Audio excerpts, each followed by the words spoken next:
ఎవరైతే ఇంతకుముందు భారతదేశంలో సోవరిన్ గోల్డ్ బాండ్స్లో పెట్టుబడి పెట్టారో వాళ్ళకి కాసుల వర్షం కురిసింది. అయితే భారత ప్రభుత్వం మాత్రం ఈ గోల్డ్ బాండ్ స్కీమ్ని ఆపేసిందనమాట. దీనికి కారణం ఏంటి, ఈ స్కీమ్ ఎందుకు చర్చలో ఉందో ఒకసారి చరిత్ర చూద్దాం.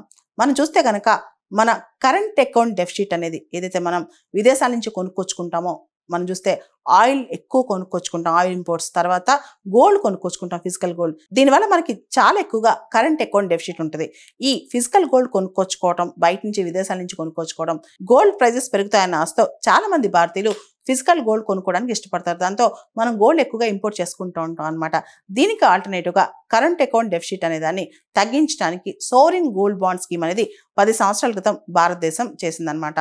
దీనిలో ఏంటంటే గోల్డ్ బాండ్స్ రిలీజ్ చేస్తారు. బాండ్స్తో పాటు అంటే 1 గ్రామ్ నుంచి ఒక ఇండివిజువల్ 1 గ్రామ్ నుంచి దాదాపు 4 కేజీల గోల్డ్ వరకు కూడా కొనుక్కోవచ్చు. ఈ గోల్డ్ బాండ్స్లో ఇన్వెస్ట్ చేయొచ్చు అనమాట.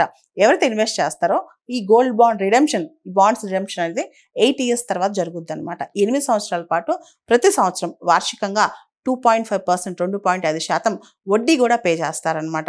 అయితే ఏదైతే గోల్డ్ బాండ్ స్కీమ్ ఉందో ఎక్కువ మంది ఈ స్కీమ్లో ఎందుకు ఇన్వెస్ట్ చేశారంటే ఇది ట్యాక్స్ ఫ్రీ. ఏదైతే గోల్డ్ రేట్ పెరుగుద్దో, రిడెంప్షన్ అవుతుందో ఆ గోల్డ్ రేట్ పెరిగిన రేట్కి ట్యాక్స్ ఫ్రీ అనమాట. అయితే ఈ బాండ్స్ మీద ఇంట్రెస్ట్ ఉంటుంది కదా 2.5%, దానికి ట్యాక్స్ ఎగ్జంప్షన్ లేదు. కానీ బాండ్ రేట్ ఏదైతే పెరుగుద్దో దానికి ట్యాక్స్ ఎగ్జంప్షన్ ఉందన్నమాట. అప్పట్లో చాలా మంది గోల్డ్ బాండ్స్ కొన్నారు.